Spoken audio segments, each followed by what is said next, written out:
Hello दोस्तों, नमस्कार।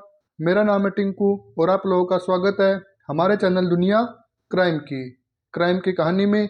आज हम एक ऐसी वारदात को जानेंगे जिसको जानने के बाद आपका दोस्ती पर से ही विश्वास उठ जाएगा। जी हाँ, आज की कहानी दोस्ती में होने वाले धोखे के बारे में होने वाली है, जो कि एक सच्ची घटना है और कैसे इस पूरी वारदात का पुलिस ने ईमानदारी के साथ इसको सुलझाया।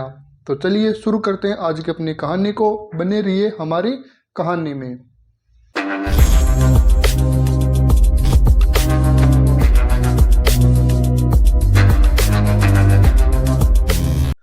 वैसे तो आज की कहानी जिस राज्य में, जिस स्टेट में घटित हुई वह था राजस्थान, लेकिन जिस शख्स के साथ घटित हुई वह बेंगलुरु का रहने वाला था। बेंगलुरु में एक अशफाक मोन नाम का लड़का रहा करता था, जो कि पेशे से एक बाइक रेसर था और बाइक रेस में उसने काफ़ी सारी नेशनल बाइक रेस की ट्रॉफी अपने नाम कर रखी थी। तो इसी के सिलसिले में राजस्थान के जैसलमेर जिले में 2018 में एक बाइक रैली होती है। इसका पता अशफाक को लग जाता है और वह अपने दोस्तों के साथ बेंगलुरु से राजस्थान के जैसलमेर जिले में बाइक रैली में हिस्सा लेने के लिए चल पड़ता है। कुछ समय बीत जाने के बाद फिर वह जिस जगह पर रेस होनी थी उस जगह पर आता है और उस जगह पर देश के कोने कोने से, देश के बाहर से भी रेसर आए हुए थे। उसमें एक अशफाक भी था। वह अपने दोस्तों के साथ उस रेस में हिस्सा लेता है और इस रेस में पार्टिसिपेट करता है। तो रेस शुरू होती है और शुरू होने के कुछ घंटे बाद रेस समाप्त हो जाती है। समाप्त होने के बाद एक एक करके सभी बाइक रेसर वाले अपने फिनिश पॉइंट पर आ जाते हैं, लेकिन अशफाक जो था वो कुछ समय बीत जाने के बाद भी अपनी फिनिश पॉइंट पर नहीं आया था, जबकि उसके दोस्त जो थे वो काफ़ी समय पहले फिनिश पॉइंट पर आ चुके होते हैं। फिर उनको लगा कि अशफाक जो है वो कुछ देर के बाद आने वाला होगा या फिर कुछ देर में लौट आएगा। तो उसकी चिंता ना करते हुए वो सभी अपने कैंप में चले जाते हैं, जहाँ पे उन्होंने अपना कैंप लगाया हुआ था। फिर वो रात भर अशफाक का आने का वेट करने लगे और जब रात ज़्यादा हो गई तो उन्होंने पुलिस थाने में जाकर अशफाक की गुमशुदगी की रिपोर्ट दर्ज करवा देते हैं। अब जैसे ही पुलिस के पास अशफाक की गुमशुदगी की रिपोर्ट आती है तो पुलिस उसके दोस्तों के साथ अशफाक को ढूंढने के लिए निकल पड़ती है। कुछ घंटे ढूंढने के बाद जहां से रेस शुरू हुई थी और जहां पर रेस खत्म हुई थी उस पूरे रास्ते को अच्छी तरह से तलाश किया जाता है और तलाश करने के बाद कुछ किलोमीटर के बाद अशफाक की बाइक एक सुनसान जगह पर खड़ी मिलती है और उससे कुछ 100 से 200 मीटर दूर अशफाक की बॉडी पड़ी हुई थी। फिर पुलिस बाइक के पास जाती है और अच्छे से उसकी तलाश करती है और तलाश करने के बाद उसकी बाइक पर ना तो कोई खरोच थी और ना ही ऐसी कोई सिचुएशन थी जिससे ये अंदाज़ा लगाया जा सके कि अशफाक की मौत जो है वो मर्डर से हुई है। फिर उसकी बॉडी के पास जाया जाता है और बॉडी को भी अच्छे से देखने के बाद उस पर ना तो किसी चोट के निशान थे और ना ही कोई ऐसी शरीर पर निशान थे जिससे ये अंदाज़ा लगाया जा सके कि अशफाक की जो मौत है वो मर्डर है। फिर उसकी लाश को पोस्टमार्टम के लिए भेज दिया जाता है और फिर उस जगह का अच्छे से तलाश करती है। फिर इसकी सूचना अशफाक के घर वालों बेंगलुरु के पास पहुंचाई जाती है, जिसमें उसके माता पिता और एक खूबसूरत पत्नी थी। पत्नी अशफाक की मौत की खबर सुनती है तो वह वहीं चक्कर खा के गिर जाती है और गिरना लाजमी भी था, क्योंकि एक जवान पति अगर बिना बीमारी के, बिना किसी मतलब के इस दुनिया से ही चला जाता है तो उसकी चक्कर आना लाजमी था। फिर पुलिस धीरे धीरे अशफाक की मौत के कारण को खोजने की तलाश करती है और पुलिस ये एक स्टेटमेंट देती है कि अशफाक की जो मौत है वो रास्ता भटक जाने की वजह से हुई है। रास्ता भटका और उसको टाइम पर खाना और पानी नहीं मिलने की वजह से उसकी मौत हो गई है। फिर ये जो जांच थी वो धीरे धीरे चलती रही और ऐसे करते करते करीब 2 साल बीत जाते हैं, लेकिन अशफाक की मौत का कारण केवल और केवल पुलिस एक ही ठहरा रही थी कि अशफाक की जो मौत है वो केवल एक रास्ता भटक जाने की वजह से हुई है, भूख भूख प्यास की वजह से।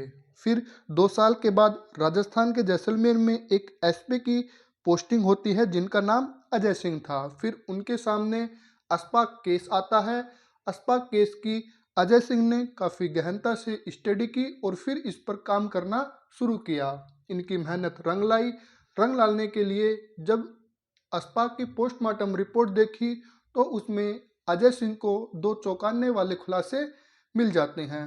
पहली तो ये, जो कि पुलिस शुरू से ही कहते आ रही थी कि अशफाक की जो मौत है वो भूख प्यास से हुई है। तो पोस्टमार्टम रिपोर्ट में साफ साफ लिखा हुआ था कि अशफाक के पेट में अधपचा खाना बचा हुआ था। तो पहली स्टेटमेंट गलत हो जाती है। फिर दूसरी स्टेटमेंट जो थी कि ये जो मौत है वो एक नेचुरल मौत है, लेकिन अशफाक की पोस्टमार्टम रिपोर्ट में उसकी रीढ़ की हड्डी में चोट की निशान थे, और जब रीढ़ की हड्डी में चोट होती है तो वो या तो उसकी मौत होती है या फिर वो पैरालिसिस हो जाता है। लेकिन जिस हिसाब से अशफाक की बाइक खड़ी हुई थी और वह कुछ दूरी पर गिरा हुआ था, पड़ा हुआ था, तो उससे अंदाज़ा लगाया जा सकता है कि अशफाक की जो मौत है वो रीढ़ की हड्डी की टूटने की वजह के कारण वह इतनी दूर नहीं जा सकता था। तो दोनों स्टेटमेंट गलत हो जाती है। फिर उसके बाद अजय सिंह ने अपने डीएसपी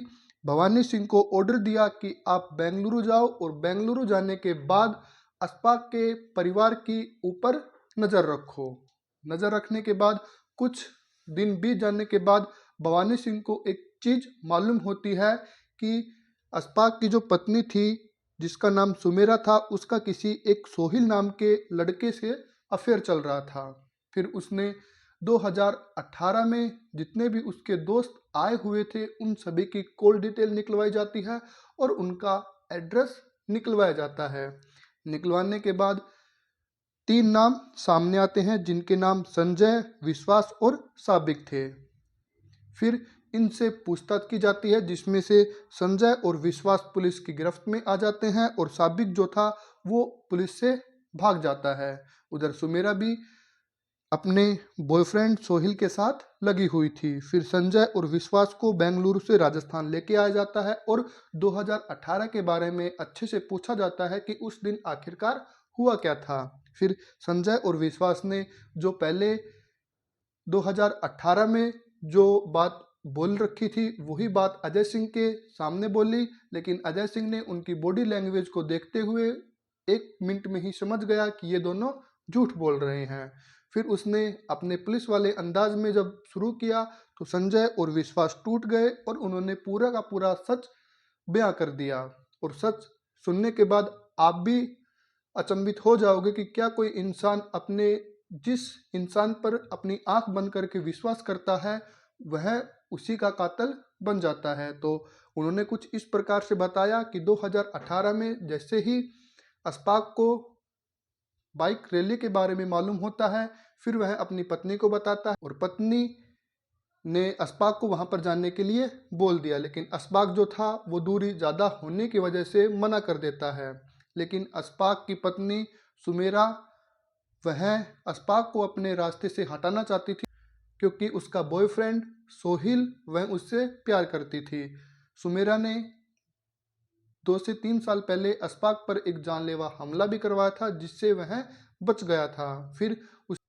फिर सुमेरा ने हमारे पास फ़ोन किया और हमारे पास फ़ोन करने के बाद हमको पैसों का लालच दिया और हमको फोर्स किया कि तुम तीनों मिलकर अशफाक को इस बाइक रैली में लेके जाओ और उसका जब रेस के बीच में उसका किसी सुनसान जगह पर मर्डर कर देना। उसके लिए उन्होंने हमें पैसे भी दिए थे और पूरी की पूरी मास्टरमाइंड जो थी वो अशफाक की पत्नी सुमेरा थी, क्योंकि वह उसकी जायदाद और पैसों के लिए उसको रास्ते से हटाना चाहती थी ताकि उसके बॉयफ्रेंड सोहिल के साथ अपना जीवन अच्छे से बिता ले।